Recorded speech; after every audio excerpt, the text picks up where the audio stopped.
pada orang lain. Ini jarang dibahas. Dan saya yakin kalau ini dibahas, sudah banyak yang nggak kuat nanti. Tolong nanti yang sudah nggak kuat bisa melambaikan tangan. Apalagi dosa jenis ketiga. Ini yang paling jarang dibahas, tidak pernah disinggung, bahkan banyak yang marah kalau ini dibahas. Komentarnya macam-macam, saya sudah sering mendapatkan komentar, bahkan menganggap ini ajaran sesat, ini ajaran bid'ah, ini ajaran yang tidak sesuai dengan Islam. Dosa yang jenis ketiga apa? Ternyata dosa yang jenis ketiga itu adalah dosa karena kesalahan yang dibuat orang lain. Yang berdosa orang lain, tapi kita mendapat cipratan dosa. Ini jarang dibahas, dan kalau dibahas bikin marah. Mana ada ajaran Islam kok nanggung dosanya orang lain itu seperti apa? Itu agama lain itu yang ada itu. Itu dosa warisan. Kalau dalam Islam kan tidak ada dosa warisan. Mana ada dosa menanggung dosanya orang lain itu dari mana?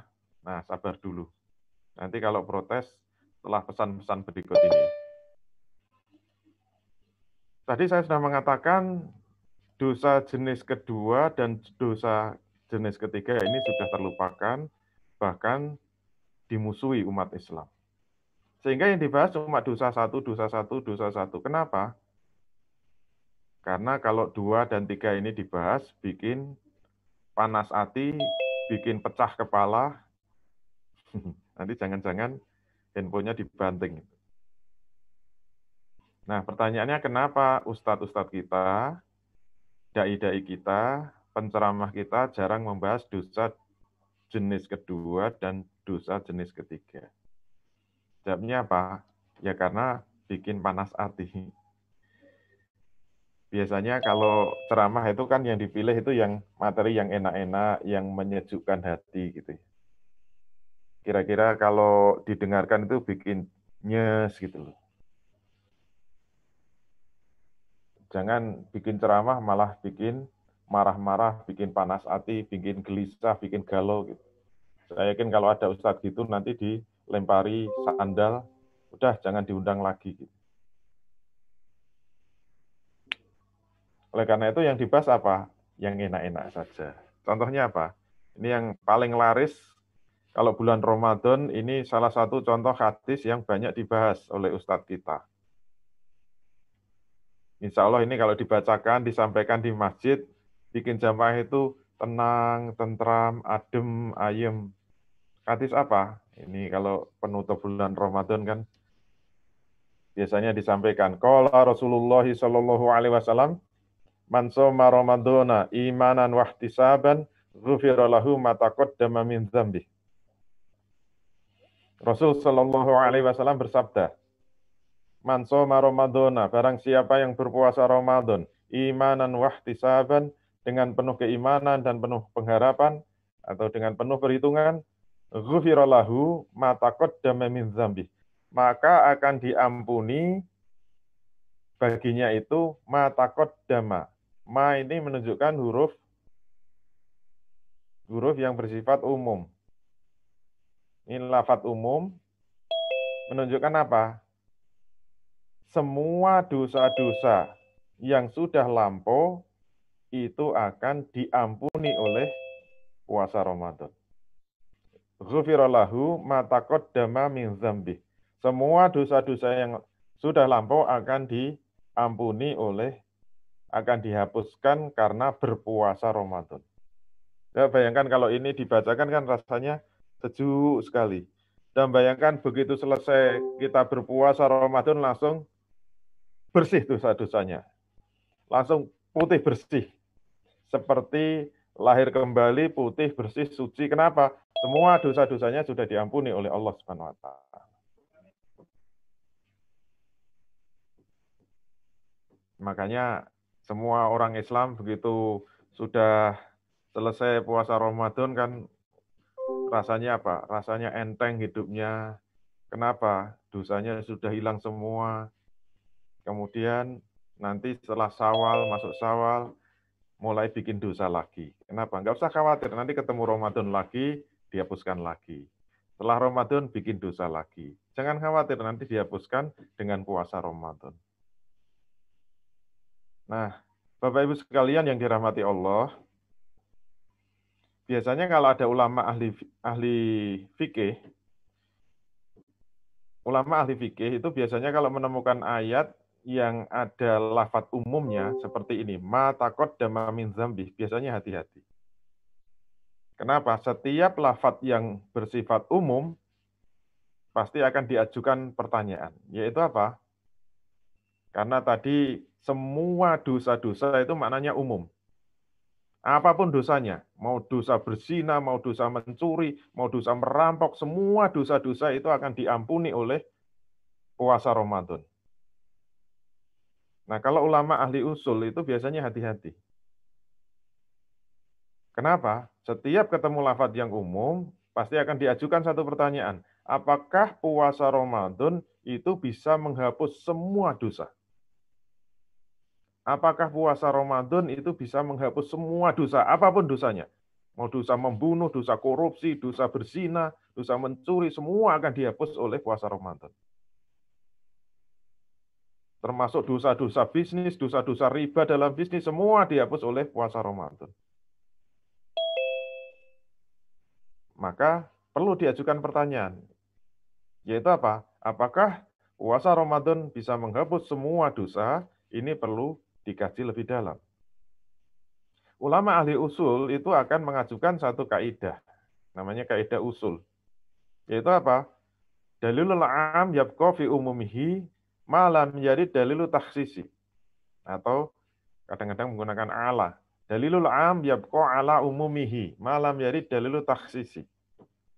Ini kaidah usul, bunyinya dalil yang umum akan tetap berada pada keumumannya selama tidak ada dalil yang mengecualikan.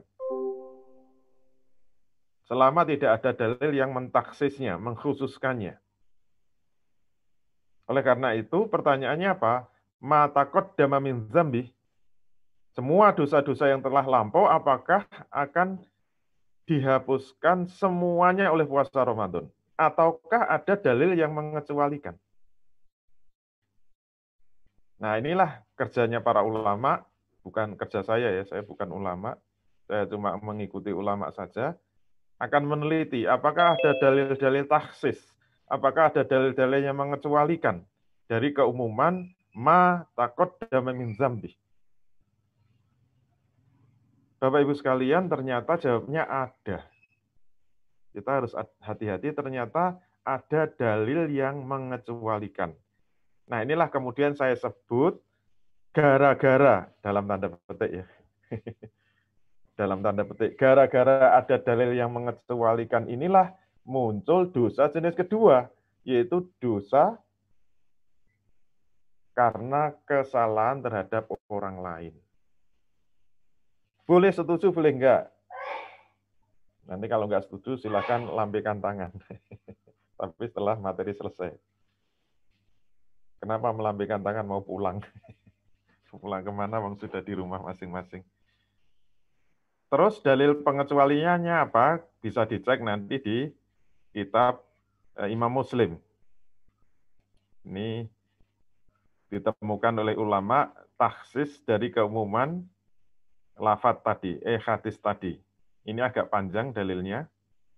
Anna Rasulullah sallallahu alaihi wasallam qala. Bahwasanya Rasul sallallahu alaihi wasallam pernah bersabda, atau lebih tepatnya pernah bertanya kepada para sahabat. Qala, beliau bersabda, atadruna mal muflisu? Wahai para sahabat sekalian, tahukah kamu siapa orang yang bangkrut itu? Qalu, para sahabat menjawab, al-muflisu fina man la dirhama lahu wala mata. Yang disebut orang yang bangkrut menurut kami adalah orang yang sudah tidak punya dirham dan sudah tidak punya harta kekayaan lagi. Duitnya habis, hartanya habis, dulu punya rumah habis, sudah dijual. Dulu punya sawah habis, sudah dijual. Dulu punya mobil habis, sudah dijual. Itu namanya bangkrut menurut para sahabat. Faqala, kemudian Rasul menjelaskan, ternyata bukan itu yang dimaksud muflis atau bangkrut dari kalangan umat Islam. Maka Rasul menjelaskan. Faqala, innal muflisa min ummati ya'ti yaumal qiyamati bisolatin wa siyamin wa zakatin. Hati-hati, ini penjelasannya sangat jelas dari Rasul. Innal muflisa min ummati, sesungguhnya orang yang bangkrut dari kalangan umatku, ya'ti yaumal qiyamati bisolatin. Yaitu orang yang datang menghadap Allah Subhanahu wa taala besok di hari kiamat, bisolatin, dengan membawa amal sholat yang penuh. Amal sholatnya full, nggak pernah bolong, nggak pernah meninggalkan sholat. Kurang apanya coba? Tidak hanya itu, wasiyamin. Nah, ini yang berhubungan dengan hadis tadi. Dia juga rajin puasa, dia selalu puasa Ramadan, nggak pernah meninggalkan puasa Ramadan. Nggak pernah kurang walaupun 1 hari. Seluruh hidupnya full puasa Ramadan. Termasuk yang ibu-ibu, kalau berhalangan tetap diganti full puasa Ramadannya. Tidak hanya itu, wazakatin, dan dia juga selalu rajin membayar zakat. Kalau perlu ditambahi, tapi ini di redaksinya nggak ada, hajinya sudah ditunaikan. Kurang apanya? Sampai hajinya berkali-kali. Hajinya sampai 5 kali. Makanya kalau dipanggil Pak Haji nggak mau dia. Harus 5 kali. Pak Haji, haji. 5 kali. Baru noleh. Mohon maaf, hanya intermezzo. Tapi kenapa Rasul mengatakan bangkrut? Dia orang bangkrut. Ini ibaratnya rukun Islam yang 5 sudah dilaksanakan semua. Ingat, ini rukun Islam yang 5 sudah dilaksanakan semua. Kurang apanya? Tapi kenapa Rasul mengatakan bangkrut? Muflis. Jawabannya karena dia melakukan dosa-dosa jenis kedua. Nanti boleh dicek. Dosa-dosa jenis kedua itu dosa apa? Dosa karena kesalahan terhadap orang lain. Yang dicontohkan oleh Rasul 5 di dalam hadis ini. Kita lihat, yang pertama apa? Wa ya'ti qad syatama hadza. Yang kedua, wa qadafa hadza, wa kalama hadza, wa safaka dama hadza, wa daraba hadza. Ada 5 yang disebut. Nomor 1 apa? Wa ya'ti qad syatama hadza. Sayangnya, dia datang menghadap Allah Subhanahu wa taala besok di hari kiamat membawa dosa yang pertama apa? Qad syatama hadza. Apa itu? Dia pernah menghina orang lain, pernah melecehkan orang lain, pernah merendahkan orang lain, pernah mencemooh orang lain. Dan dia tidak pernah minta maaf kepada orang yang disalahi tadi. Sampai dibawa mati. Terus bagaimana penyelesaiannya? Kita loncat ya hadisnya.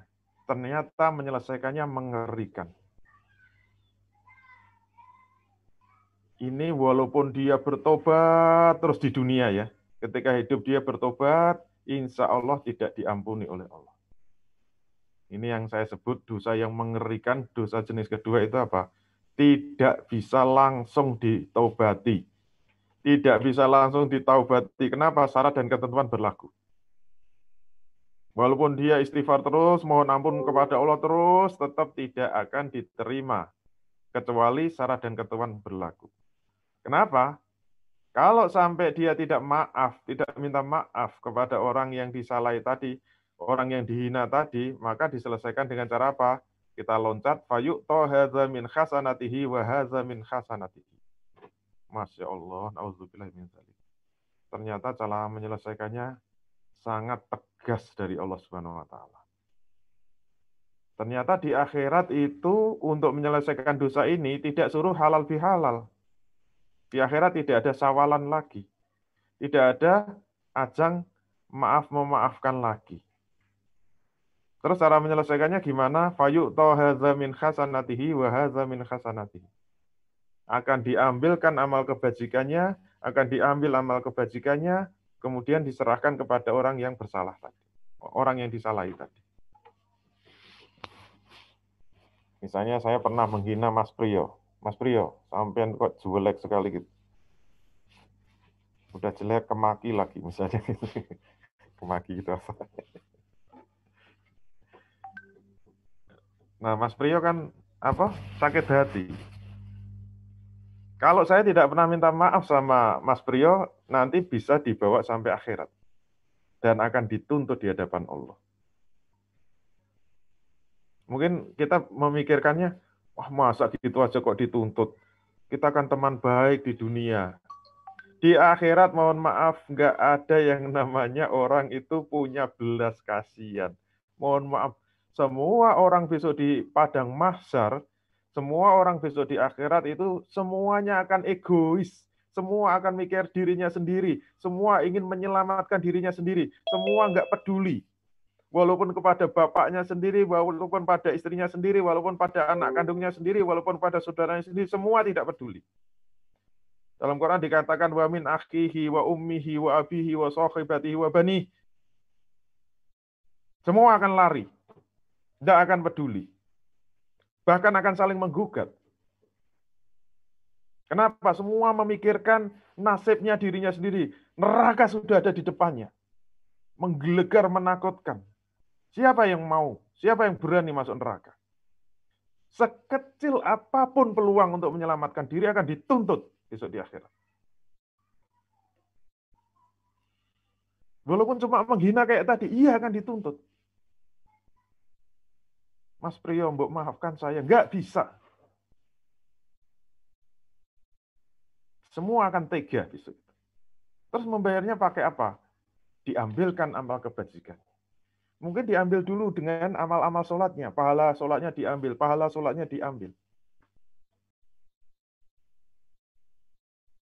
Kalau selesai urusan dengan Mas Priyo, nanti ditunggu sama Allah. Kalau masih ada yang tunjuk jalan, ya Allah, jangan masukkan orang itu ke surga. Kenapa? Dia juga pernah menghina saya. Dia pernah melecehkan saya di hadapan umum.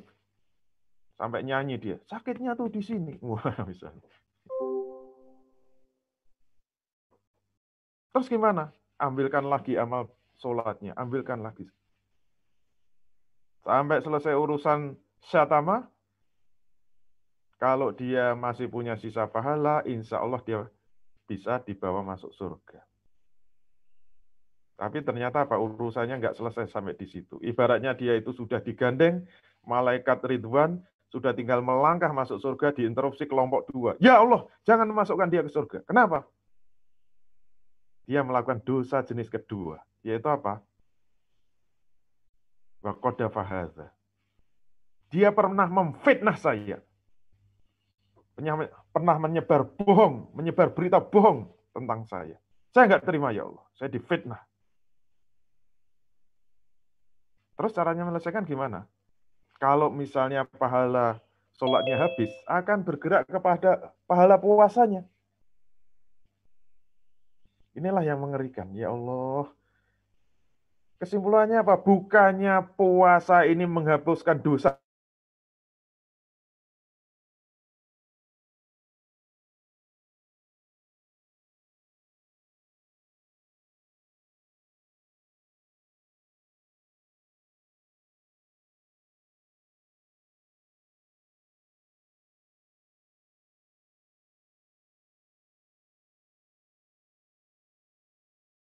Gitu, difitnah gitu. Wah, punya mobil baru. Dia itu korupsi. Nggak ketahuan KPK gitu. Padahal itu kan mobil hasil kerja keras. Membanting keringat. Memeras tulang. Kebalik.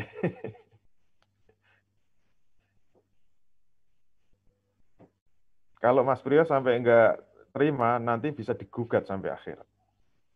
Kalau tidak diselesaikan di dunia, maka akan digugat sampai di akhirat. Cara menyelesaikannya sama. Fayu'to haza min khasanatihi wa haza min khasanatihi. Kalau selesai urusan qadhaf, kalau masih punya sisa pahala, dia berhak masuk surga. Tapi baru melangkah, ternyata ada kelompok tiga yang menggugat. Ya Allah, jangan masukkan dia ke surga. Kenapa? Nah, ini khusus untuk para pengusaha, hati-hati. Dosa jenis ketiga apa? Wa akala mala haza. Ya Allah, jangan masukkan dia ke surga. Kenapa? Pernah makan harta saya tanpa bayar. Contohnya apa? Utang nggak dikembalikan. Hati-hati. ngambil barang dari tempatnya Mas Priyo. Mohon maaf ya. Hati-hati yang ngambil barang, ngambil. Ini utang ya, ini utang. Sudah laku nggak dibayar. Sampai meninggal dunia nggak membayar juga. Jangan harap ada maaf-memaafkan di padang mahsyar. Semua akan saling menggugat. Ya Allah, jangan masukkan dia ke surga. Kenapa? Dia pernah utang nggak bayar. Atau hati-hati yang pengusaha yang punya karyawan banyak. Wah, ini menakutkan. Ya Allah. Kalau sampai kita sudah mempekerjakan karyawan, keringatnya sudah menetes, kewajibannya sudah ditunaikan, yaitu apa? Mengerjakan pekerjaan yang sudah diberikan oleh juraganya, tetapi gajinya tidak dibayar. Sampai meninggal nggak dibayar, ya Allah nanti di akhirat bisa dituntut oleh pekerja-pekerjanya tersebut, oleh buruh-buruhnya tersebut. Ya Allah jangan masukkan dia ke surga. Kenapa? Dia pernah mempekerjakan saya dan belum dibayar. Besok suruh membayar, tapi membayarnya tidak pakai dinar, tidak pakai dirham, kata Rasul. Membayarnya pakai apa? Pakai amal kebajikan lagi. Kalau pahala-pahala puasanya habis, bergerak ke zakatnya, pahala zakatnya diambil, pahala zakatnya diambil, pahala sedekahnya diambil. Berarti ini yang paling mengerikan apa? Mohon maaf, yang paling mengerikan nanti para penguasa. Para pejabat hati-hati ya Allah, jangan sampai korupsi. Kalau jadi penguasa kok korupsi, nanti yang menggugat itu seluruh rakyatnya. Misalnya saja dia itu lurah lah, level kepala desa. Jadi kepala desa kok berani korupsi? Nanti yang menggugat berapa? Ya seluruh penduduk desa tersebut. Misalnya satu desa penduduknya 10.000, kan dia interupsi semua. Ya Allah jangan masukkan kepala desa itu ke surga. Kenapa? Dia pernah korupsi dana desa. Siapa yang menuntut? Seluruh rakyat desa. 10.000 menuntut semua. Bangkrut itu kepala desanya. Itu baru kepala desa ya. Apalagi bupati. Bupati Tangerang misalnya. Misalnya. Kok berani korupsi? Nanti yang menuntut seluruh rakyat Tangerang. Berapa? Misalnya 3 juta. Itu bisa tunjuk jari semua. Ya Allah, jangan masukkan Bupati Tangerang itu ke surga. Misalnya begitu. Bangkrut, krut. Apalagi gubernur. Misalnya ya, gubernur Banten. Kok beraninya korupsi? Nanti yang nuntut seluruh rakyat Banten itu. Ya Allah, jangan masukkan gubernur ke surga. Kenapa? Dia pernah korupsi rakyat Banten. Kalau rakyat Banten misalnya 50 juta tunduk jari semua. Apalagi kalau presiden, ya Allah. Jadi presiden berani korupsi, yang tunjuk jari berapa? 270 juta manusia. Ya Allah, seluruh rakyatnya menuntut. Jangan masukkan presiden ke surga. Kenapa? Pernah korupsi uang rakyat Indonesia. Coba bayangkan, harus membayar pakai apa coba? Nanti amal sholatnya diambil, amal puasanya diambil, zakatnya diambil, sampai hajinya diambil. Bangkrut itu. Harus membayar kepada 270 juta penduduk Indonesia. Makanya kalau ada pilkada, ini hadis dibaca saja, insya Allah mundur semua nanti. Termasuk kalau ada pilpres, ini dibacakan, bubar itu nanti pada takut.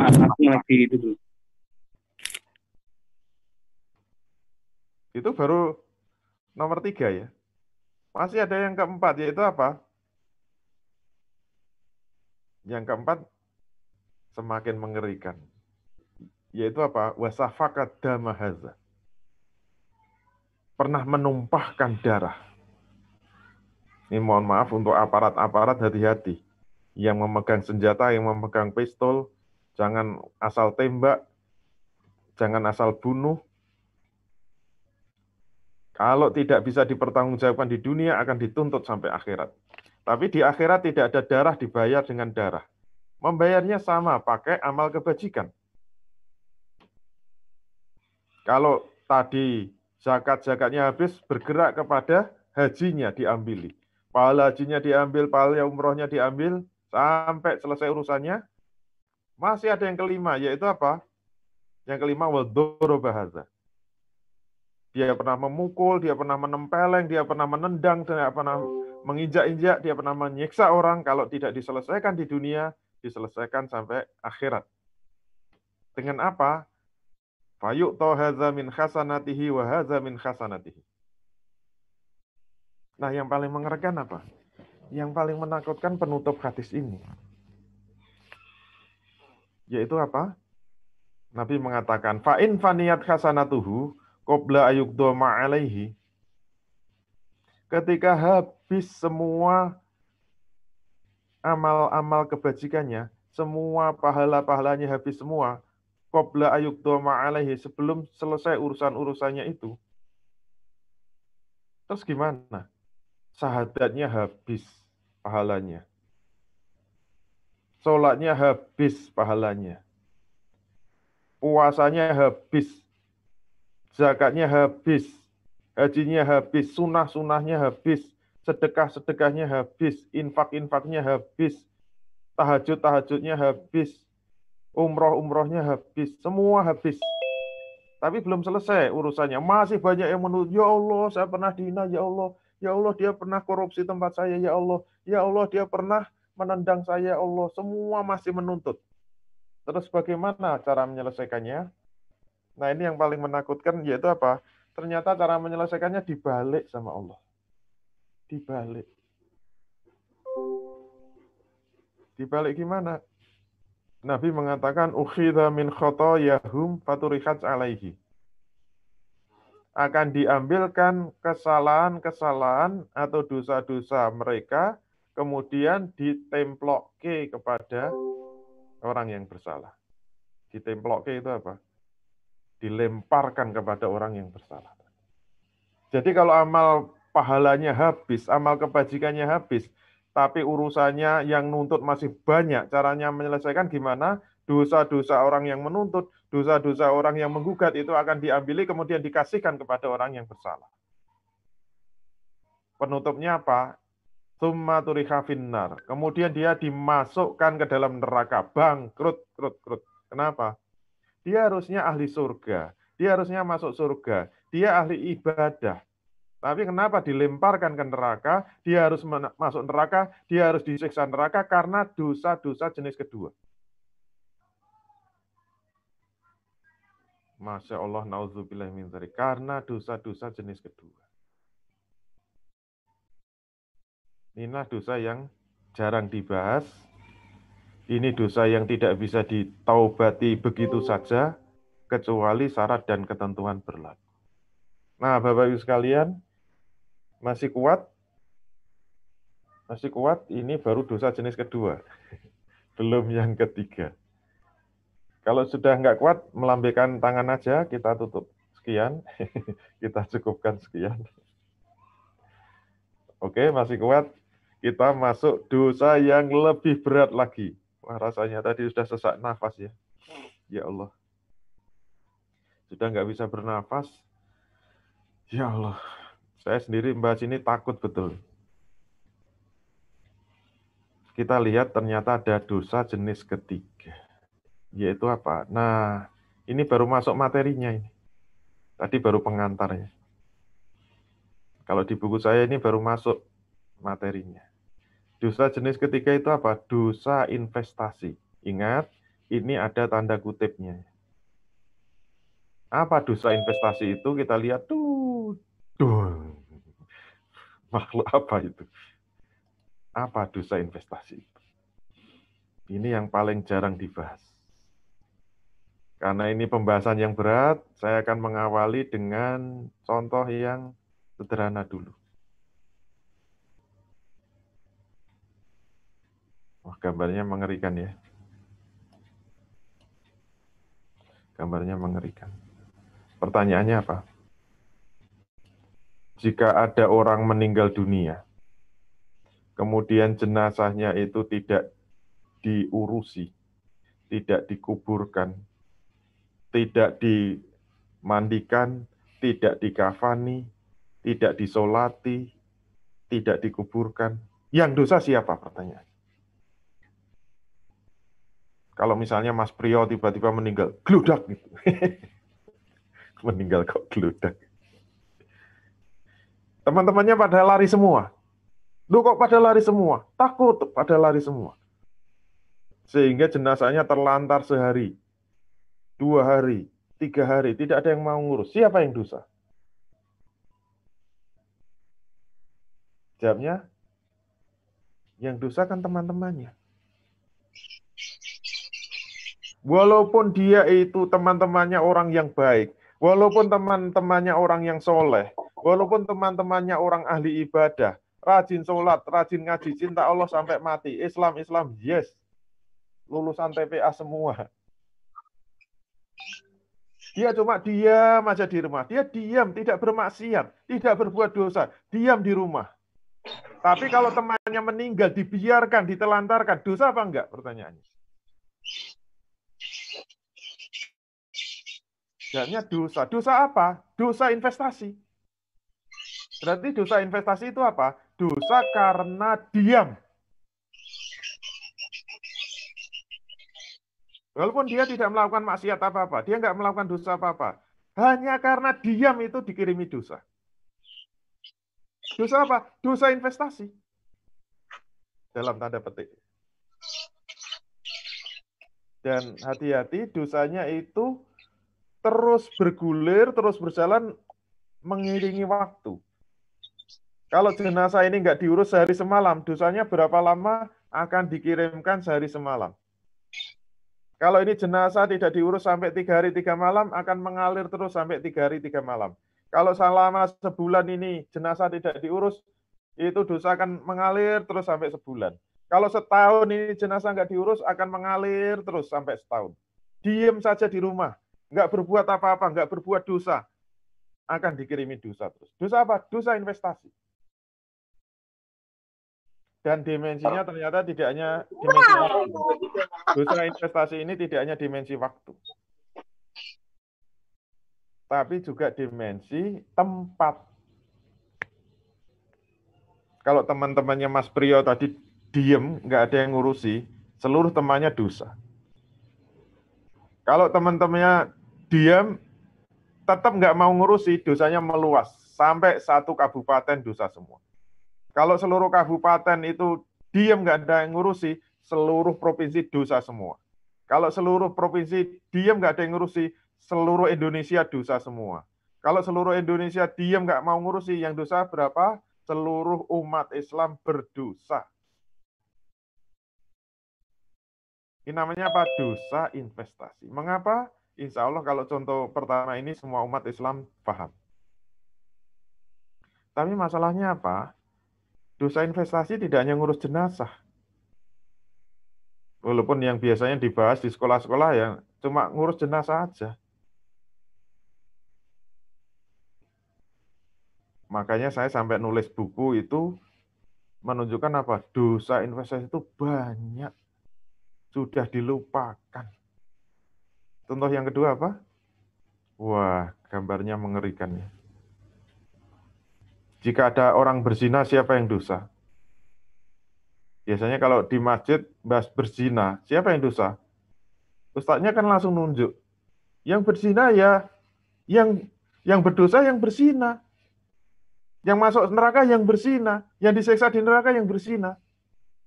Terus kita anak soleh, rajin sholat, rajin ngaji, cinta Allah sampai mati. Islam, yes. Wah, masih hafal kan? Lulusan TPA kok. Betul? Kalau ada orang berzina, siapa yang berdosa? Ternyata jawabnya sama. Seluruh umat Islam berdosa. Lu dosanya dari mana? Lu kita ini anak soleh, boro-boro berzina. Pacaran aja nggak berani kok. Boro-boro pacaran, ngelirik aja takut. Terus dosanya dari mana? Dosanya dari mana coba? Ini bid'ah. Ini ajaran dari mana? Sabar. Dosanya dari mana? Silahkan baca An-Nur ayat 2. Kalau nggak setuju ya silahkan nanti dibuang saja ayat ini. Jangan diajarkan, dihapuskan dari kurikulum madrasah.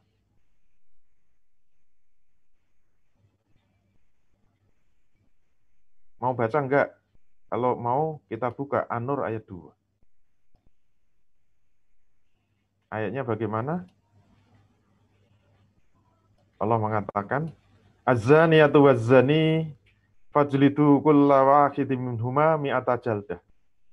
Wala ta'khudhukum bihima ra'fatun fi dinillahi in kuntum tu'minuna billahi wal yawmil akhir wal yashhad azabahuma ta'ifatun minal mu'minin. Kita baca pelan-pelan.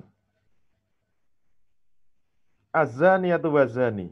Ini kalau kita terjemahkan bebas, kalau ada perempuan yang berzina, kalau ada laki-laki yang berzina, perintahnya apa? Fajlidu.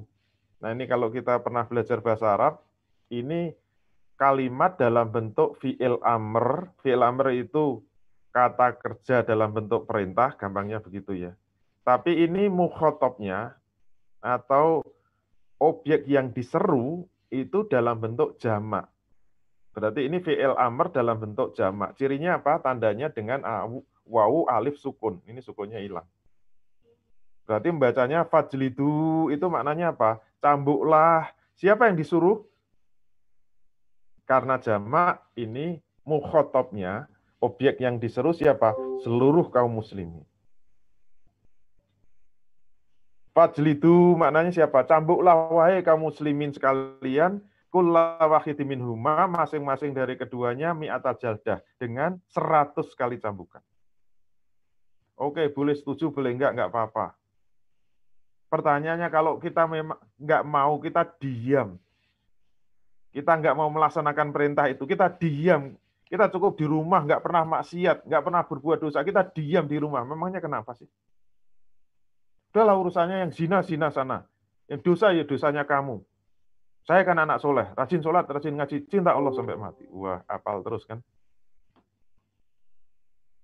Apa urusannya dengan orang zina? Kalau kita diam memangnya kenapa? Silahkan dilanjutkan ayatnya. Wala ta'khudhukum bihima ra'fatun fi dinillahi in kuntum tu'minuna billahi wal yawmil akhir. Coba kita baca ayatnya ya. Wala ta'khudhukum bihima. Janganlah rasa belas kasihan kepada keduanya ra'fatun fi dinillahi. Menghalangi kamu atau mencegah kamu untuk menjalankan agama Allah. In kuntum tu'minuna billahi wal yawmil akhir. Ini kalau kita belajar bahasa Arab lagi, ini ada in syarti ya. In yang menunjukkan syarat. In kuntum tu'minuna billahi wal yawmil akhir. Karena ini in syarti, maka membacanya gimana? Jika kamu masih punya iman kepada Allah dan hari akhir. Karena ini syarat, kita boleh tanya. Kita ini punya iman apa enggak sih? Kita punya iman kepada Allah dan hari akhir apa enggak? Kalau enggak ya sudahlah. Tapi kalau kita berani mengaku beriman kepada Allah dan hari akhir, ada syaratnya gitu loh. Kalau kita berani mengaku beriman kepada Allah dan hari akhir, ada syaratnya. Syaratnya apa? Wala ta'khudhukum bima ra'fatun fi dinillah. Syaratnya apa? Janganlah kamu merasa enggan, janganlah kamu merasa belas kasihan sehingga tidak mau menjalankan agama Allah. Ini kalau dibalik kan tegas. Kalau kamu tidak mau menjalankan agama Allah, kalau kamu merasa belas kasihan sehingga tidak mau menjalankan agama Allah, kasihan dia masih muda, masa dicambuki kayak kambing. Kasihan, jangan. Kata Allah apa? Kalau kamu merasa belas kasihan kepada keduanya, kamu itu nggak punya iman kepada Allah dan hari akhir. Bohong itu. Jangan ngaku-ngaku beriman. Itu makna in syarti itu begitu. Ya Allah, jangan ngaku-ngaku beriman kepada Allah dan hari akhir. Gimana coba? Ancamannya nggak main-main. Ini istilah ulama usul itu berarti korinahnya menunjukkan jazm. Berarti perintah itu perintah apa? Perintah yang jatuhnya wajib. Nah, silakan difahami, boleh setuju, boleh enggak.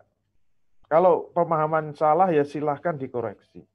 Saya hanya membaca apa adanya, An-Nur ayat 2 seperti itu. Kemudian penutupnya wal yazad azabauma ta'ifatum minal mu'min. Dan persaksikanlah hukuman itu di tengah-tengah orang yang beriman. Gimana coba ini? Apa ini ayat mau dihapus? Nggak usah diajarkan lagi. Dihapus dari kurikulum. Ya monggo saja silakan. Kalau saya nggak berani saya. Ya Allah. Masih ada lagi? Masih. Kita lihat. Wah, mengerikan lagi. Jika ada orang membunuh, siapa yang dosa? Jawabnya sama. Seluruh umat Islam berdosa. Mengapa? Silakan baca Al-Baqarah 178. Bunyinya gimana? Nah, ini sentuhannya kepada orang yang beriman lagi. Ya ayyuhalladzina amanu. Wahai orang-orang yang beriman. Biasanya dibaca kan kutiba alaikumusiyam. Ini mundur 5 langkah ke belakang dari Al-Baqarah 183. Kalau itu kan udah hafal semua. Al-Baqarah 183. Insya Allah hafal semua. Ya ayyuhalladzina amanu kutiba alaikum, sampai di sini ternyata lanjutannya beda. Yaitu apa? Ya ayyuhalladzina amanu kutiba alaikumul qisasu fil qatla. Al khuru bil khuri wal abdu bil abdi wal unsa bil unsa al ayah. Ya Allah. Wahai orang-orang yang beriman, ini disentuh lagi keiman. Wahai orang-orang yang mengaku beriman. Kutiba alaikum, telah diwajibkan atas kamu sekalian qisasu fil qatla. Untuk menjalankan kisos atas pembunuhan. Ini penutupnya juga sama. Al-Baqarah 179 seperti perintah puasa kan. Kalau perintah puasa, ya ayyuhalladzina amanu kutiba alaikumusyiyamu kama kutiba alal ladzina min qablikum la'allakum tattaqun. Wahai orang-orang yang beriman, telah diwajibkan atas kamu sekalian menjalankan puasa sebagaimana yang telah diwajibkan atas orang-orang sebelum kamu agar kamu menjadi manusia yang bertakwa. Dalam kisah juga sama, walakum fil qisasi hayatun ya ulil albab la'allakum tattaqun. Dan bagimu sekalian di dalam kisos itu ada kehidupan. Ya ulil albab, wahai orang-orang yang mau memikirkan, wahai orang-orang yang mau berpikir, la'allakum tattaqun, agar kamu menjadi orang yang bertakwa. Jadi yang disebut orang yang bertakwa itu apa? Makanya kalau dalam khutbah Jumat selalu diingatkan khotib. Yaitu apa? Orang yang bertakwa itu orang yang siap melaksanakan semua perintah-perintah Allah dan siap meninggalkan semua larangan-larangan Allah. Dan perintah Allah itu banyak. Tidak hanya berpuasa saja, tapi ada kutiba alaikumul qisasu fil qatl. Ya Allah, masih ada lagi? Ternyata masih. Apa? Ya Allah. Kalau ada orang mencuri, siapa yang berdosa? Sama jawabannya. Seluruh umat Islam berdosa. Dosanya dari mana? Silakan baca Al-Maidah 38. Wasariku wasariqatu faqta'u aydiyahuma. Jazaa'an bima kasaba nakalam minallah wallahu azizun hakim. Wasariku wasariqatu, pencuri laki-laki dan pencuri perempuan, apa perintahnya? Kayak zina tadi kan? Faqta'u, nah ini lengkap ini. Wawu alif sukunnya ada semua. Berarti ini fi'il amr mukhatabnya kepada orang kedua jamak. Faqta'u maknanya apa? Potonglah. Wahai kaum muslimin sekalian. Yang diperintah siapa? Seluruh kaum muslimin. Faqta'u, potonglah. Wahai kaum muslimin sekalian, aidiyahuma, tangan dari keduanya, jazaa'an bima kasaba nakala minallah wallahu azizun hakim. Sebagai pembalasan dari apa yang telah mereka kerjakan dan sebagai siksaan dari Allah. Ini perintah Allah. Jadi yang sebenarnya yang pengen menyiksa itu adalah Allah. Tapi melalui kaum muslimin. Kenapa? Perintahnya kepada seluruh kaum muslimin. Dan Allah Maha Perkasa lagi Maha Bijaksana. Jangan sekali-kali mengatakan ini biadab ya, hukuman ini. Jangan sekali-kali mengatakan hukuman ini kejam. Kenapa? Penutupnya apa? Wallahu azizun hakim. Allah maha perkasa, lagi maha bijaksana. Ini hukuman yang sangat bijaksana dari zat yang maha bijaksana. Jangan sekali-kali mengatakan ini hukuman yang tidak sesuai dengan peri kemanusiaan. Ini nanti urusannya sama Allah, bukan sama saya. Saya cuma membacakan saja. Kalau nggak sepakat, silahkan protes sama Allah Subhanahu wa Ta'ala. Dan sebenarnya masih banyak yang sudah saya tuliskan dalam buku saya, yaitu buku Dosa Investasi. Saya langsung meloncat. Ada dosa yang tidak pernah kita pikirkan. Terlintas dalam benak saja enggak. Dosa apa coba? Ini yang mengerikan. Kalau di dunia ini banyak orang yang kafir, siapa yang dosa? Ini nggak pernah kita pikirkan. Apalagi sekarang ngomong kafir aja nggak boleh. Kalau di dunia ini banyak yang kafir, yang dosa siapa? Jawabnya sama, seluruh umat Islam berdosa. Loh, dari mana dosanya? Kita ini Muslim. Yang kafir biarlah kafir, urusannya orang kafir. Bukan urusan saya. Kalau dia mau masuk neraka ya silahkan. Namanya gue pikirin. Urusan apa dengan gue gitu loh. Yang penting saya pengusaha sukses. Saya sudah rajin sholat, rajin ngaji, cinta Allah sampai mati. Islam, yes. Mau apa sih? Mau bertanya saja. Kalau di dunia ini banyak orang kafir. Sekarang penduduk bumi berapa? Misalnya 8 miliar. Yang muslim berapa? 2 miliar. Yang kafir berapa? 6 miliar. Banyak mana coba? 6 miliar itu. Kalau ada 6 miliar orang kafir, terus yang dosa siapa? Yang dosa siapa? Jawabnya sama, seluruh umat Islam berdosa. Terus kenapa? Memangnya kenapa? Ya silakan baca At-Taubah 2939. Boleh setuju, boleh enggak. Silakan baca At-Taubah 29 dulu. Ini pembukaannya aja langsung mengerikan. Ini termasuk ayat yang dihapus. Karena ini ayat jihad.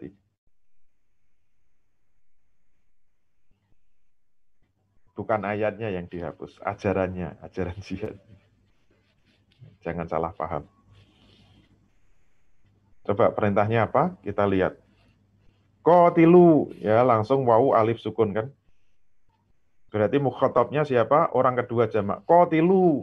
Berarti yang diperintah siapa? Seluruh kaum muslimin. Qatilul ladzina la yu'minuna billahi wala bil yaumil akhir.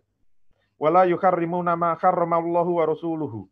Wala yadinuna dinal haqqi minal ladzina utul kitaba hatta yu'tul jizyata aidi wa hum shaghirun. Qatilu, perangilah wahai kaum muslimin sekalian. Alladzina la yu'minuna billahi wala bil yaumil akhir. Orang-orang yang tidak mau beriman kepada Allah dan hari akhir. Kan orang kafir ini. Wala yadinu wala yuharrimuna ma haramallahu wa rasuluhu. Orang-orang yang tidak mau mengharamkan apa yang telah diharamkan oleh Allah dan Rasul-Nya. Wala yadinuna dinal haqqi minal ladzina utul kitaba.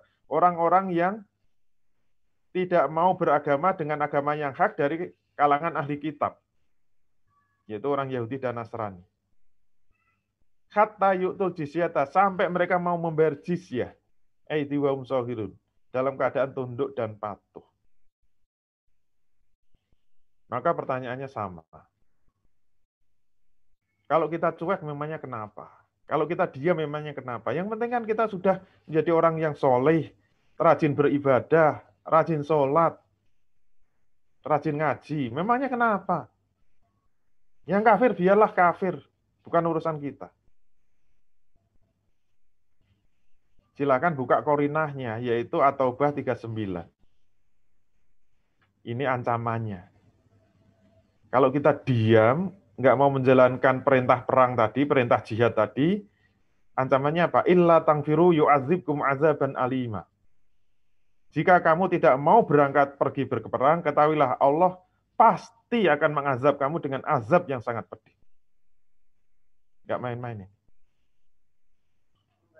Atau ayat ini udah nggak berlaku, ya saya nggak tahu.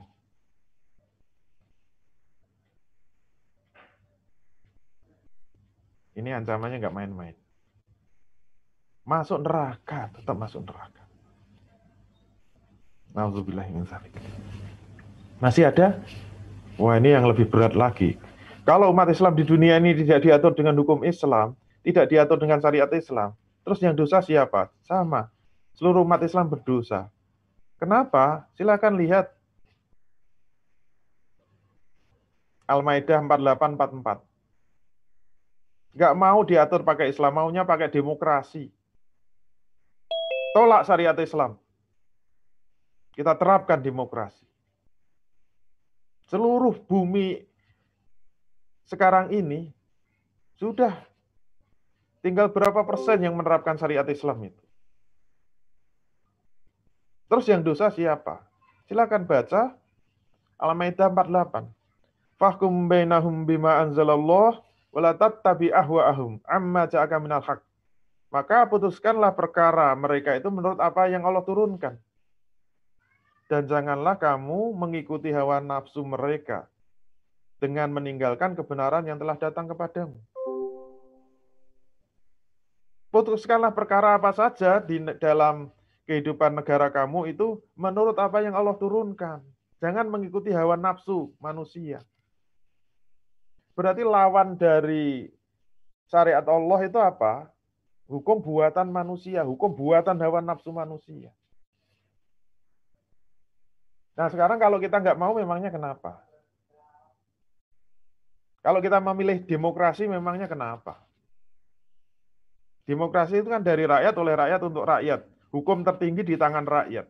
Kalau kita memilih demokrasi, memangnya kenapa? Silakan lihat korinahnya, yaitu Al-Maidah 44. Wa man lam yahkum bima anzalallah fa ulaika humul kafirun. Siapa saja yang tidak memutuskan perkara sebagaimana yang diturunkan oleh Allah, fa ulaika humul kafirun. Ini kan nggak main-main. Mereka itulah orang-orang yang kafir. Ya Allah. Ini ancaman tidak mau menerapkan syariat Islam. Pilihannya memang 3. Faulaika humul fasikun, faulaika humuz zalimun. Ini yang paling berat apa? Faulaika humul kafirun. Mau pilih mana? Semuanya masuk neraka.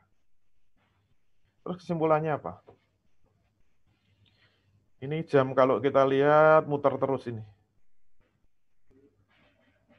Sampai kapan ya? Biarin aja sampai ngantuk. Maksudnya apa? Hitunglah dosa investasi kita. Ini hitungannya tiap detik mengalir terus. Tiap detik, tiap menit, tiap jam, tiap hari, tiap bulan, tiap tahun. Dosa itu ngalir terus. Dan ini tidak hanya muncul di Indonesia.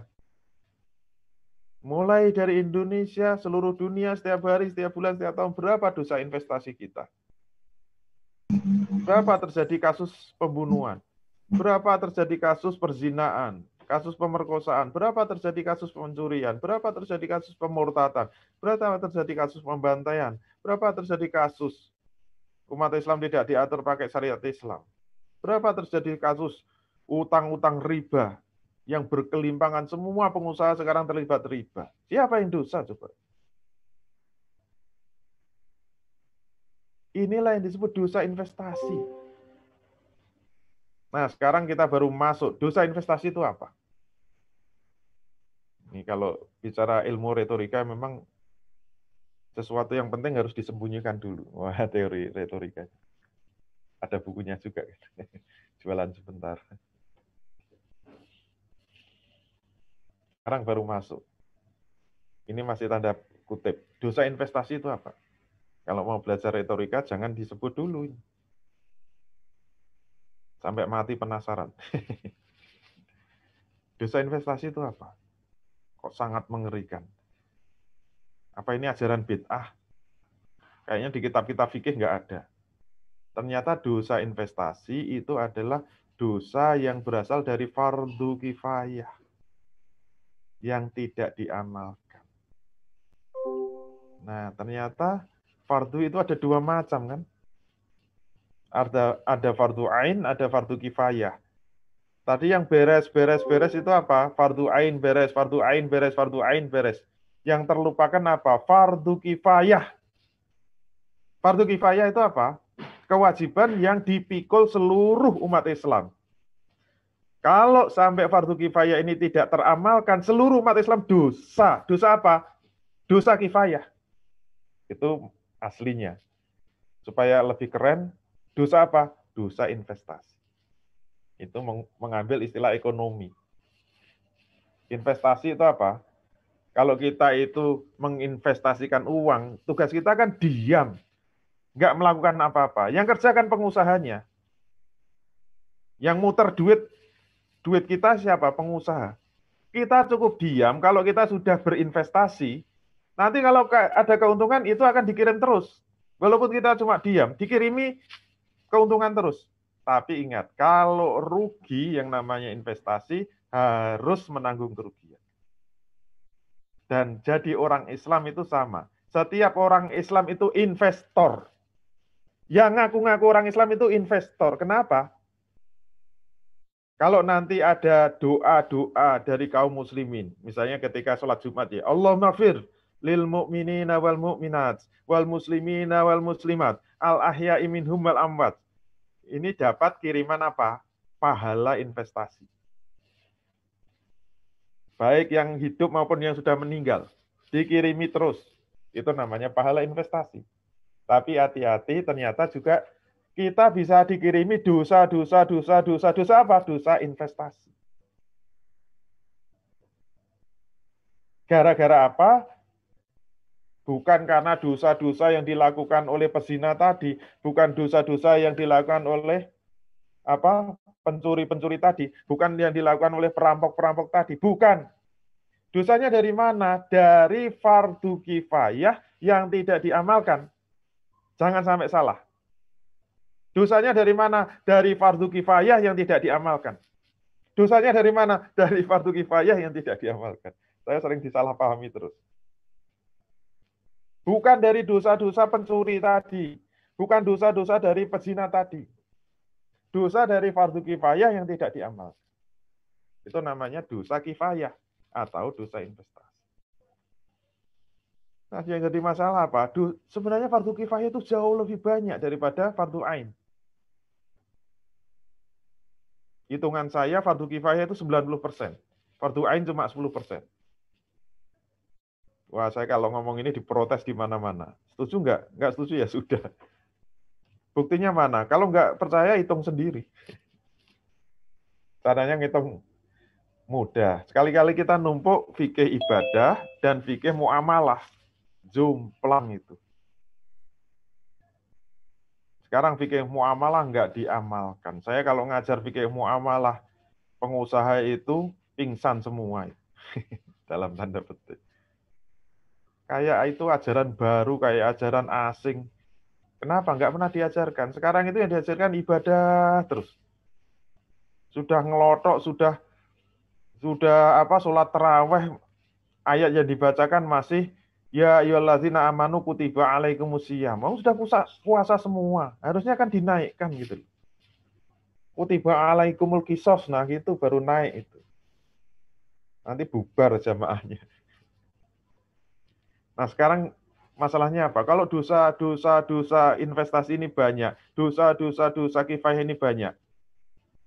Gimana urusannya? Bisa dihapuskan nggak? Bisa ditaubati nggak? Jawabnya apa? Tidak bisa. Mohon maaf. Sama seperti dosa jenis kedua tadi. Syarat dan ketentuan berlaku. Bisa diampuni? Tidak bisa. Ditaubati? Tidak bisa. Istighfar terus? Tidak bisa. Syarat dan ketentuan berlaku.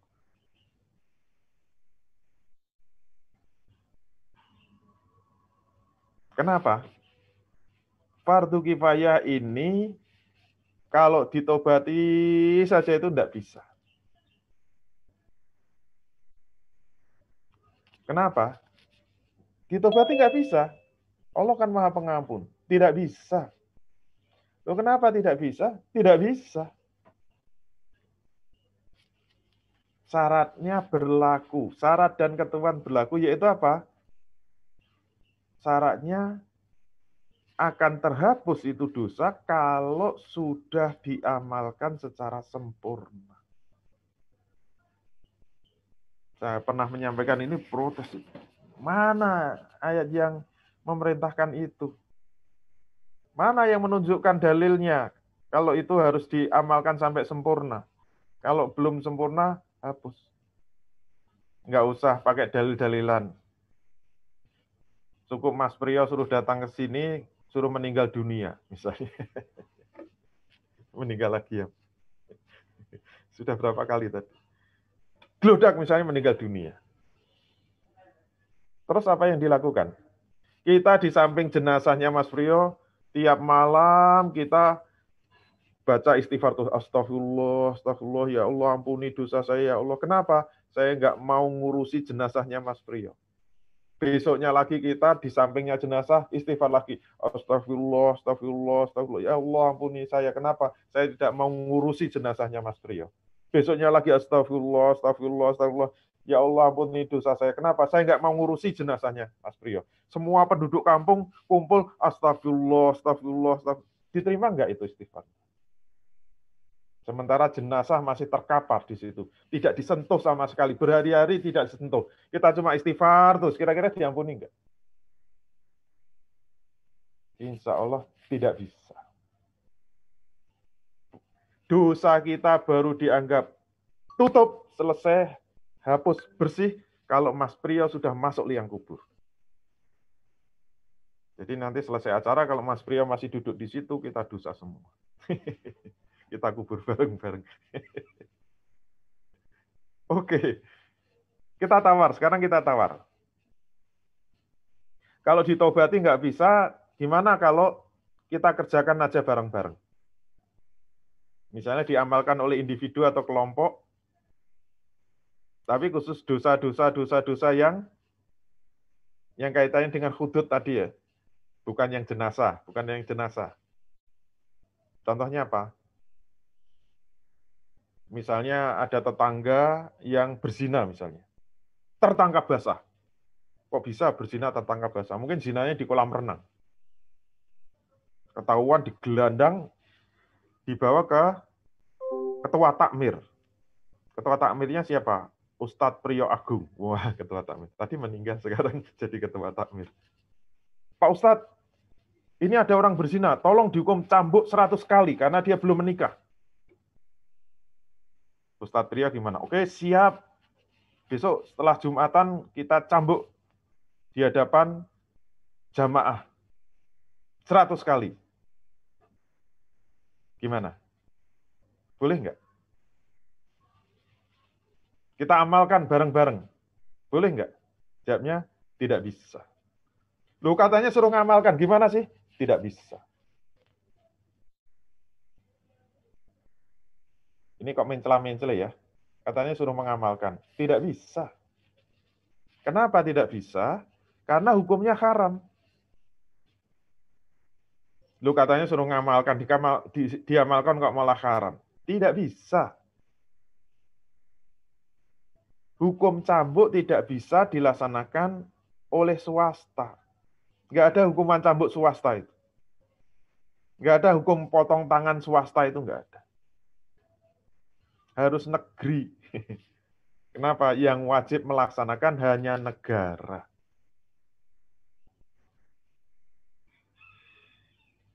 Kalau negara nggak mau melaksanakan, tidak bisa diganti oleh siapapun. Ini yang namanya hudud itu begitu. Atau jinayat. Yang wajib melaksanakan hanya negara. Hati-hati ini. Jangan sampai disalahpahami. Silakan dibuka semua kitab fikih muamalah. Dalam pelaksanaan hudud, ini hanya negara. Termasuk jihad tadi, perintah jihad qatilu tadi itu harus perintah negara. Tidak ada jihad swasta. Kecuali kalau diserang, nah itu baru ada jihad difa'i. Kalau jihad hujumi, jihad yang ofensif, harus perintah negara. Kalau tidak, tidak boleh. Haram hukumnya. Terus gimana? Kalau negara nggak mau melaksanakan, dosa nggak? Dosa. Bisa diampuni? Tidak bisa. Ditobati? Tidak bisa. Kecuali sudah diamalkan secara sempurna. Nah, terus gimana dong? Ada nggak cara untuk menggugurkan fardu kifayah? Tidak ada. Kecuali sudah diamalkan. Kita mau tobat terus, nangis-nangis terus, tidak bisa diterima. Kecuali sudah diamalkan. Tuh, ini kan seperti tembok udah nutup rapat, plek, nggak bisa diamalkan. Dalam buku saya sampai saya tulis, ini seperti menembus tembok baja yang sangat keras. Ada celahnya nggak? Tidak ada. Berarti dosa iya. Ditanggung kaum muslimin iya. Seluruh dunia dosa. Masuk neraka iya. Terus gimana? Ya sudah masuk neraka sana. Nggak ada jalan keluar, nggak ada. Terus gimana? Ya sudah. Wassalam. Gimana coba? Ada yang punya usul? Nggak bisa. Nggak ada. Kecuali sudah diamalkan secara sempurna. Ini beratnya fardu kifayah itu begitu. Nah, saya mengibarkan di buku saya, sekuat-kuatnya, serapat-rapatnya tembok baja itu, alhamdulillah masih ada satu lubang yang kecil. Masih ada celahnya. Kecil. Mau nggak? Mau nggak kita masuk lubang yang kecil itu? Kalau mau, kita tunjukkan. Kalau nggak mau, cukup sekian. Nah, lubang kecil itu apa? Ternyata syaratnya hanya satu. Saya belum menemukan yang lain. Kalau kita ingin bisa menggugurkan dosa investasi tadi, syaratnya cuma satu. Apa? Syaratnya cuma satu. Yaitu apa? Beli buku saya. Enak kan kalau jualan kayak gitu. Langsung laris semua. Maksudnya apa? Di buku saya ada. Menurut buku saya, ternyata syaratnya apa? Menurut para ulama, ternyata fardu kifayah itu berbeda dengan dosa kifayah. Menggugurkan fardu kifayah tidak bisa, kecuali sudah diamalkan. Tetapi menggugurkan dosa kifayah bisa, walaupun belum diamalkan fardu kifayah. Dalilnya mana? Ini saya tunjukkan satu. Rufi'an umati al-khoto'i wa nisyani wa mastukrihu alaih. Akan diangkat pena malaikat, maksudnya apa? Tidak ditulis sebagai dosa terhadap 3 perkara. Yaitu apa? Khoto', salah, yang dimaksud adalah didul amdi, tidak sengaja. Yang kedua, nisyan, lupa. Jadi misalnya saya lama nggak ketemu Mas Priyo. Mas gimana kabarnya? Saya kangen. Saya tepuk dikit, plek gitu, langsung meninggal dunia misalnya. Kan itu nggak sengaja. Itu tidak dosa. Atau lupa. Misalnya puasa makan 1 piring siang-siang. Lupa 2 piring, lupa 3 piring. Baru ingat, loh saya puasa kok makan terus itu. Itu tidak dosa dan tidak membatalkan puasa. Kenapa? Lupa. Nggak ditulis dosa. Tidak sengaja, lupa. Tapi bukan itu yang kita bahas. Yang kita bahas nomor 3, yaitu apa? Wa mastukrihu alaih, keterpaksaan atasnya. Maksudnya apa? Sudah berusaha untuk mengamalkan, tapi terpaksa belum tertunaikan. Tidak ditulis sebagai dosa. Misalnya tadi Mas Priyo meninggal ya, meninggal lagi ya, gludak meninggal dunia. Terus semua jamaah lari, lari semua. Weh kok malah lari? Saya ikut lari juga. Setelah sampai luar, saya baru ingat, loh ini kan fardu kifayah, kok malah saya ikut-ikutan lari gimana? Saya baru ingat, kemudian balik lagi masuk ke rumah, mau mengurus jenazahnya Mas Priyo, karena tergesa-gesa, kesandung pintu, brak meninggal juga. Tak susul ya. Nah, saya satu-satunya orang yang bersih dari dosa. Dosa kifayah. Kenapa? Sudah berusaha mengurus jenazah, tapi belum tertunaikan. Itu malaikat tidak mau menulis sebagai dosa. Kesimpulannya apa? Berarti dosa kifayah itu hanya ditulis kepada umat Islam yang diam. Cuek, tidak mau berusaha untuk memperjuangkan diamalkannya fardu kifayah. Oleh karena itu, kesimpulannya apa? Wajib ada usaha dakwah yang sungguh-sungguh sampai kategori terpaksa. Nah, dakwah yang sampai kategori terpaksa itu seperti apa? Dalam buku saya tunjukkan syaratnya 4. Kalau 4 ini nggak dipenuhi, saya khawatirnya apa? Masih mengalir dosa investasi. Syaratnya 4. Nomor 1 apa? Amal dakwahnya, seruannya wajib terkait dengan fardu kifayah. Berani nggak? Kalau berani, contohnya gimana sih? Misalnya puasa Ramadan. Sudah berani menyampaikan Al-Baqarah 183, silahkan. Ya ayyuhalladzina amanu kutiba alaikumusiyam. Wah, udah berani. Wahai orang-orang yang beriman, telah diwajibkan atas kamu berpuasa. Bagus. Tapi ini kan hubungannya sama fardu ain. Kalau kita tidak berani nyinggung fardu kifayah, itu belum menggugurkan dosa-dosa kifayah. Saya pernah dibantah kayak gitu loh, dalilnya mana? Nggak usah pakai dalil panjang-panjang. Mas Priyo suruh datang ke sini, suruh meninggal lagi. Pokoknya kalau belum 7 kali, belum selesai. Coba kalau misalnya Mas Priyo meninggal, geludak. Seruan apa? Dakwah apa yang kita serukan kalau ada yang meninggal? Kalau kita nyerukan, yuk kita bareng-bareng baca Yasin.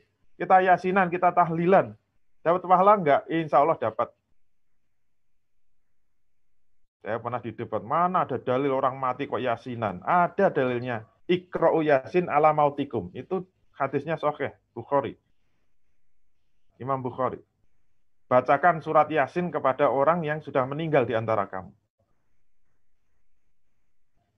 Kalau ada temannya meninggal, kok kita rame-rame ngajak-ngajak untuk baca Yasin. Dapat pahala enggak? Insya Allah dapat. Dapat dosa? Dapat. Dosanya dari mana? Karena kita cuma ngajak-ngajak baca Yasin, sementara tidak ngajak-ngajak ngurus jenazah. Berarti seruannya nggak nyambung dengan kewajibannya. Yang disebut nyambung itu apa? Kalau ada temannya mati, ya kita seruannya ngajak-ngajak, dakwahnya apa? Ngajak ngurusi jenazah itu. Itu baru disebut nyambung. Sekarang yang belum terlaksana apa? Itulah yang harus kita serukan. Sekarang kisos belum terlaksana, berani nggak kita menyampaikan? Sekarang potong tangan belum terlaksana, berani nggak menyampaikan? Kalau berani, syarat pertama terpenuhi.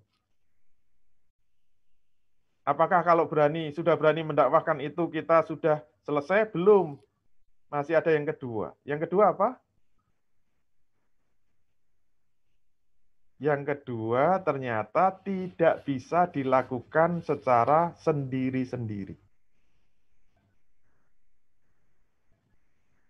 Kenapa? Karena kewajiban melaksanakan fardu kifayah terutama yang kaitannya dengan hudud dan lain-lain tadi, itu harus dilaksanakan oleh negara. Berarti seruannya kepada negara. Dan menyerukan kepada negara tidak bisa sendirian.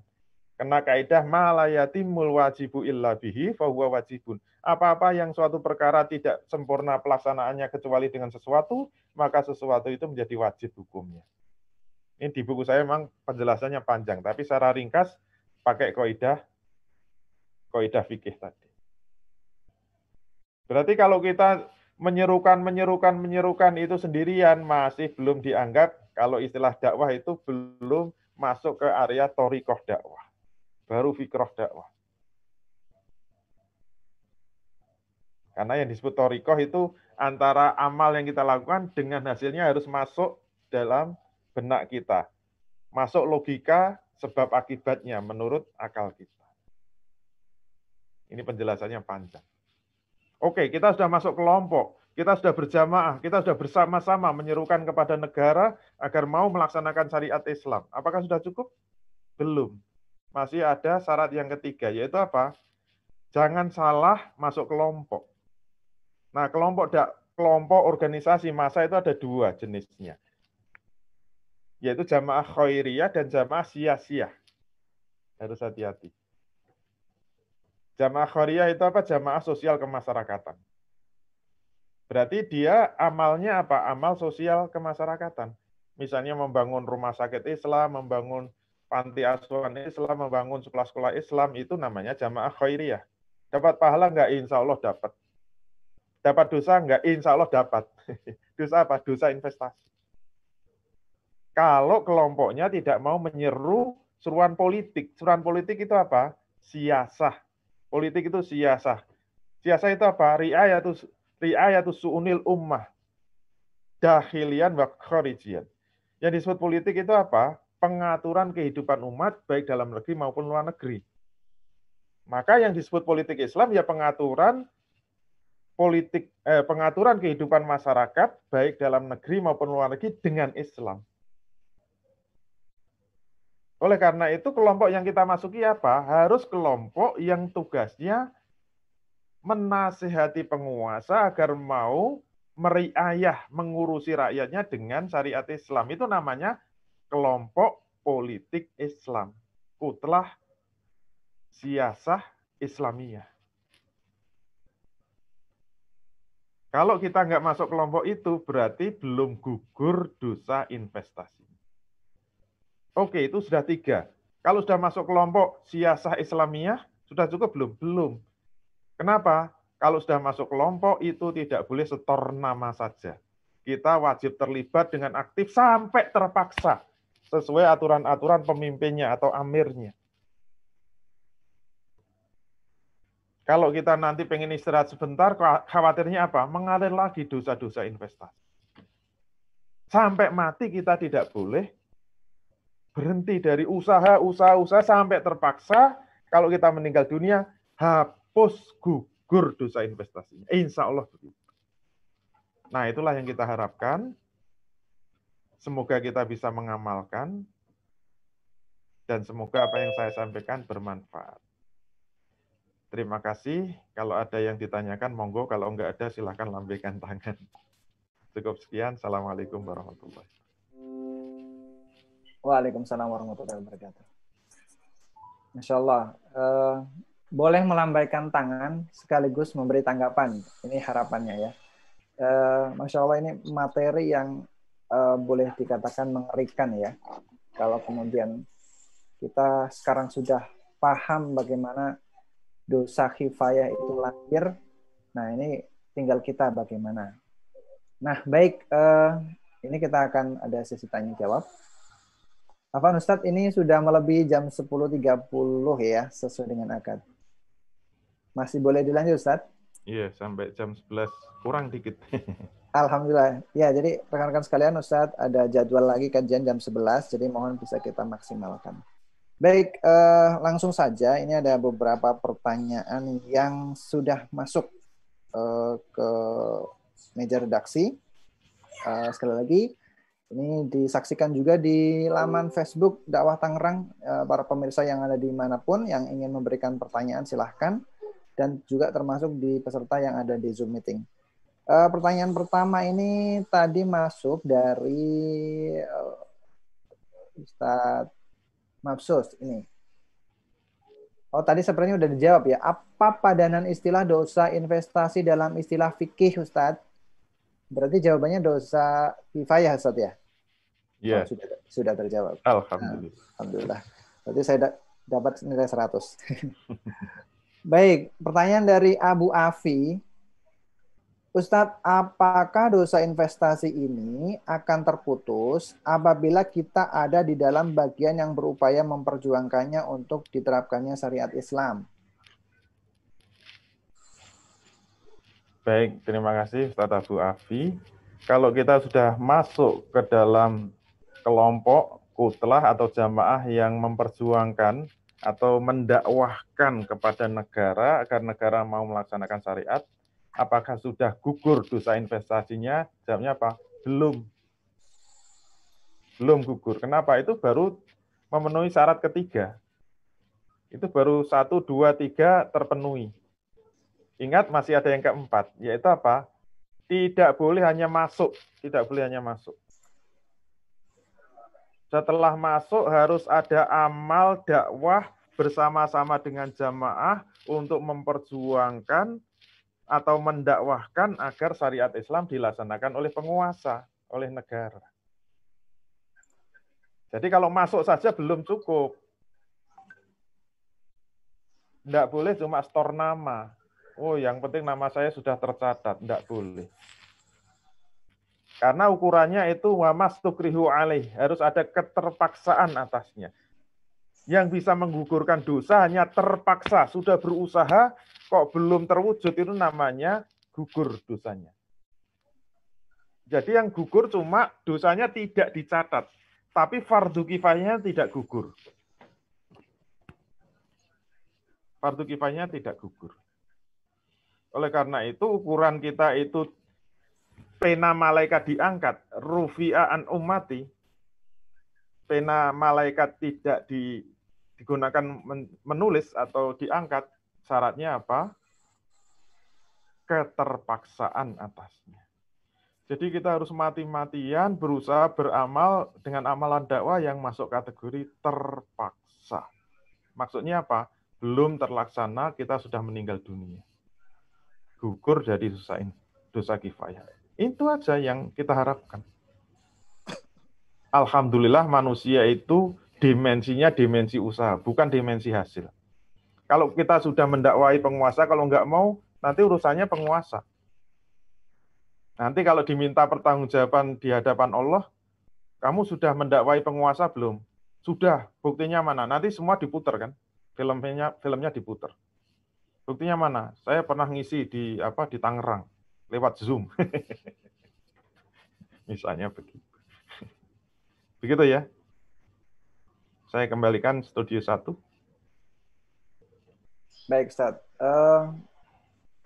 Terkait dengan dosa ini berkaitan dengan kita ya, para misalkan yang dia sudah mengupayakan, memang ini kan profesinya berbeda-beda. Nah, peran kita karena profesi berbeda-beda, bagaimana Ustaz, menurut Ustaz?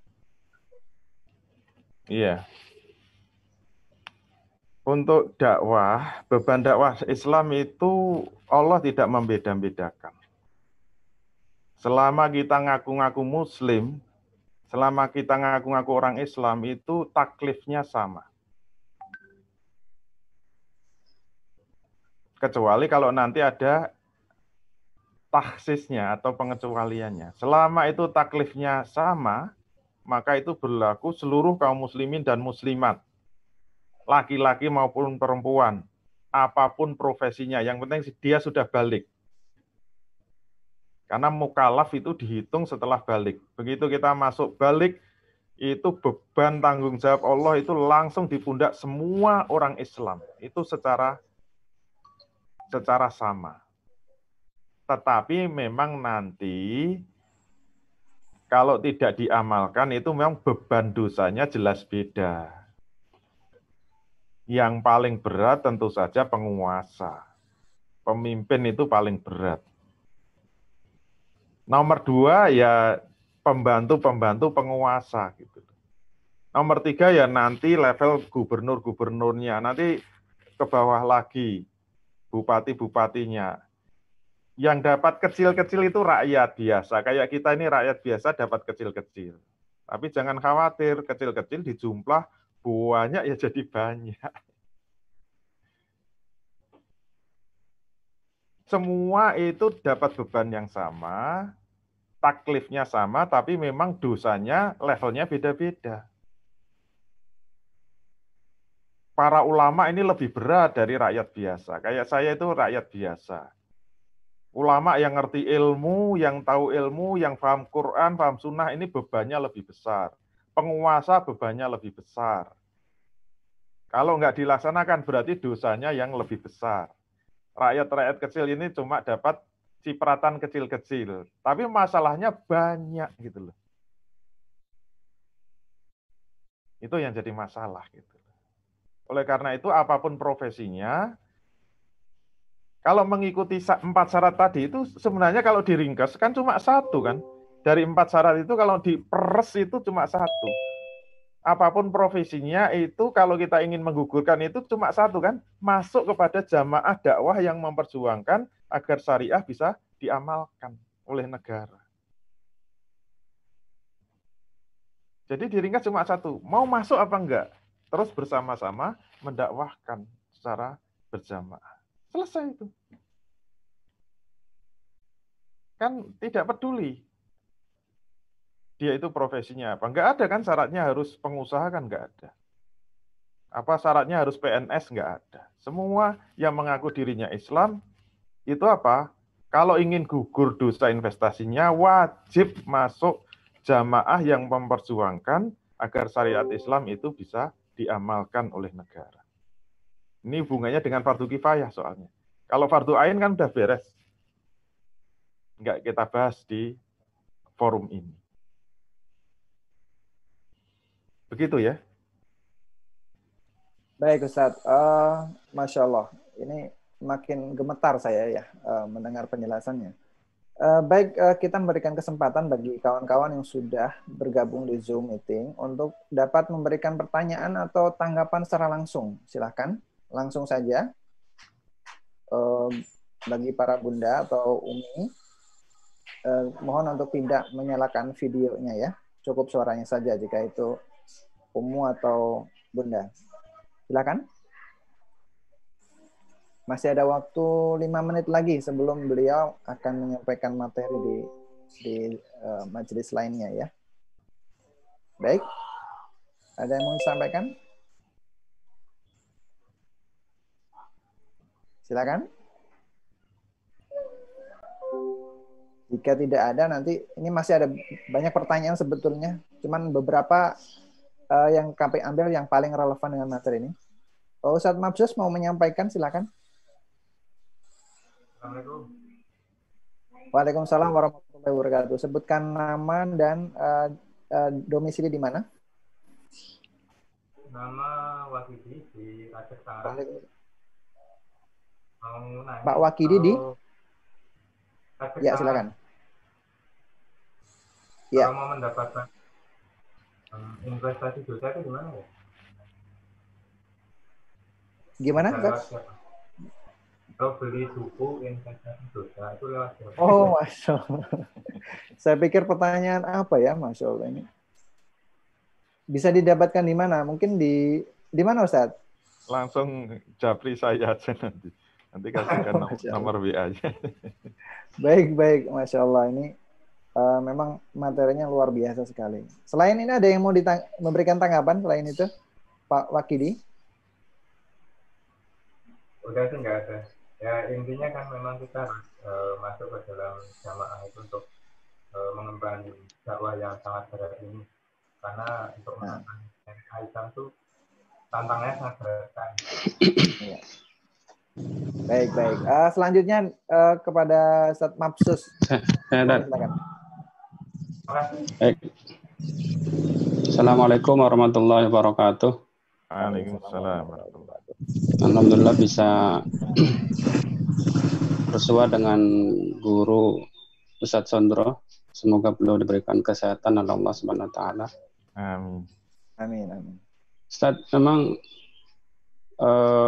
agak berat ya untuk menyampaikan atau menjadikan materi kultum atau khutbah kalau judulnya dosa investasi gitu kan. Kalau waktunya presentasi panjang seperti ini barangkali agak butuh waktu, tapi kalau untuk yang singkat-singkat ini kayaknya kalau menggunakan istilah dosa investasi sudah bikin ribut duluan kan gitu Ustaz ya. Jangankan istilah dosa investasi, itu kan, menegakkan imamah atau khilafah yang itu sudah ada istilah secara jelasnya di dalam kitab-kitab fikih saja, itu banyak yang menolak, banyak yang mengingkari, apalagi istilah dosa investasi yang barangkali ini istilah yang sebenarnya untuk memudahkan dosa akibat diam dari pelaksanaan kewajiban kifayah kan gitu Ustaz ya. Nah ini ya apa namanya, gimana tipsnya itu agar mudah menyampaikan materi ini dalam forum yang singkat Ustaz, misalkan kultum, entah khutbah Jumat, karena ini memang bahasan yang penting untuk dijelaskan kepada masyarakat. Jadi pertanyaannya itu bagaimana cara menyampaikan materi ini dalam kultum atau khutbah tapi dengan singkat tapi tidak terlalu banyak menimbulkan reaksi khususnya dari istilah dan lain sebagainya. Demikian. Assalamualaikum warahmatullahi wabarakatuh. Waalaikumsalam. Terima kasih. Langsung ya. Baik, silakan Ustaz. Terima kasih Ustaz Mabsus. Selamat berjumpa. Sebenarnya jawaban yang paling mudah, singkat dan padat itu silahkan membaca buku saya, yaitu Ilmu Retorika untuk Mengguncang Dunia. Saya tidak minta sudah untuk punya Ustaz. Sudah punya di halaman berapa Ustaz? Di bagian mana Ustaz? Semuanya. Oh gitu. Itu kan ilmu retorika. Nah, sebenarnya ilmu retorika itu kan hubungannya dengan seni ya. Hubungannya dengan keterampilan bagaimana mengolah materi yang berat itu bisa tersampaikan secara mudah. Intinya ilmu retorika kan begitu. Nah, oleh karena itu sebenarnya kalau di dalam buku saya namanya metode retorika itu kan ada dua pilihan kan. Ada yang disebut deduktif, ada yang disebut induktif. Intinya kalau deduktif itu langsung, kalau induktif itu tidak langsung. Jadi kalau kita khotbah atau dakwah langsung mengatakan khilafah itu wajib, menegakkan syariat wajib, menjalankan hukum qisas itu wajib, itu namanya deduktif. Dan itu bikin muntah-muntah gitu. Ada yang kalau mau pakai metode yang kedua yang menurut saya lebih smart, lebih cerdas, lebih mengunci, itu induktif. Jadi kita jangan membuat kesimpulan dulu. Kita tunjukkan, kita kunci dengan dalil-dalil, kemudian walaupun kita nggak ngomong, mereka itu akan menyimpulkan sendiri. Itu namanya induktif. Dan saya sudah mempraktekkan berkali-kali, terutama untuk waktu yang sangat pendek, khutbah Jumat, termasuk Idul Fitri. Kemarin Idul Adha saya khutbah juga saya bikin sendiri dengan intinya mirip ini tetapi secara singkat. Misalnya kalau khutbah Jumat ya, wasiat yang penting dari khutbah Jumat itu kan wasiat takwa. Ittaqullah haqqa tuqatih. Kita diperintahkan untuk bertakwa secara sempurna. Kemudian definisikan takwa itu apa? Melaksanakan semua perintah Allah dan menjauhi semua larangan Allah. Kemudian pertanyaannya, apakah semua perintah Allah sudah dilaksanakan? Modalnya cuma 2 saja, yaitu Al-Baqarah 183 dan Al-Baqarah 178. Ini 10 menit aja selesai. Apa kewajiban yang diperintahkan oleh Allah? Saya ambil contoh Al-Baqarah 183. Ya ayyuhallazina amanu kutiba alaikumusiyam dan seterusnya. Ini diperintahkan oleh Allah untuk berpuasa. Sudah diamalkan? Alhamdulillah sudah. Terus kita lihat lagi, mundur 5 langkah ke belakang. Ya ayyuhallazina amanu kutiba alaikumul qisasu fil qatla dan seterusnya. Sudah diamalkan? Belum. Dosa enggak? Insya Allah dosa. Dosa apa? Dosa investasi. Dosa kifayah maksudnya. Dan mana ancamannya? Ini penutup khutbahnya, yaitu Al-Baqarah 85. Afatu'minuna bi ba'dil kitab wa takfuruna bi ba'd. Apakah kamu akan beriman kepada sebagian isi kitab dan ingkar kepada sebagian isi kitab yang lain? Fama jazaa'u may yaf'alu dzalika minkum illa khizyun fil hayatid dunya. Maka tidaklah akan dibalas orang-orang yang berbuat seperti itu di antara kamu sekalian, kecuali akan dinistakan kehidupannya di dunia. Di dunia pasti nista. Kalau setengah-setengah di dalam menjalankan Al-Quran. Kalau cuma nista di dunia masih lumayan. Wa yaumal qiyamati yuraduna ila asyadil azab. Dan besok di hari kiamat mereka akan dikembalikan pada siksa yang sangat pedih.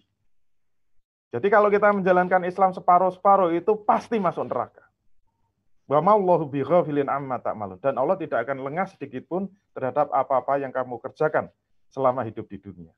Barakallahu li walakum fil Qur'anil azim. Nah, kalau Jumatan kan gitu. Selesai. 5 menit selesai kan? Itu materi apa? Dosa investasi. Tapi dengan metode induktif. Oke, gitu ya, Ustadz Mabsus. Mudah kan? Baik, ini saya harus bilang apa nih? Innalillahi atau Masya Allah ya. Karena kita semakin paham dengan apa yang disebut tadi, dosa investasi, dosa kifayah, seharusnya menyebabkan kita semakin sadar ya Ustadz ya.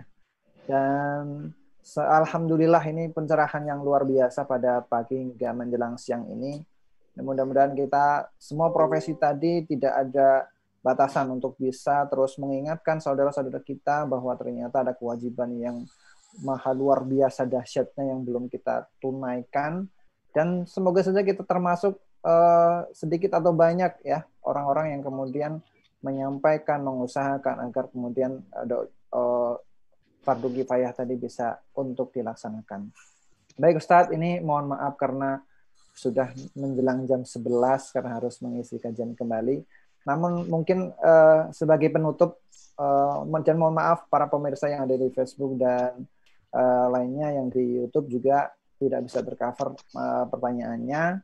Kami akan segera undur diri. Namun sebelum itu, Ustadz Dwi Condro untuk menyampaikan closing statement atau mungkin pesan untuk kami ya yang ada di kajian ini. Tafadhol Ustadz. Baik, sebagai penutup, ini juga sebenarnya penutup dari buku saya juga, yaitu ayat Al-Anfal 25. Ini yang menginspirasi buku saya itu Al-Anfal 25. Jadi kalau ditanya apakah ada dalilnya dosa investasi, jawabnya Al-Anfal 25. Yaitu apa? Wattaqu fitnatal la tusibanal ladzina zalamu minkum khassah wa'lamu annallaha sadidul iqab. Takutlah kamu. Wattaqu, bertakwalah kamu sekalian atau takutlah kamu sekalian. Fitnatan, akan siksa. Fitnah ini maksudnya siksa. Fitnah yang sangat berat itu namanya fitnah. Kita disuruh takut.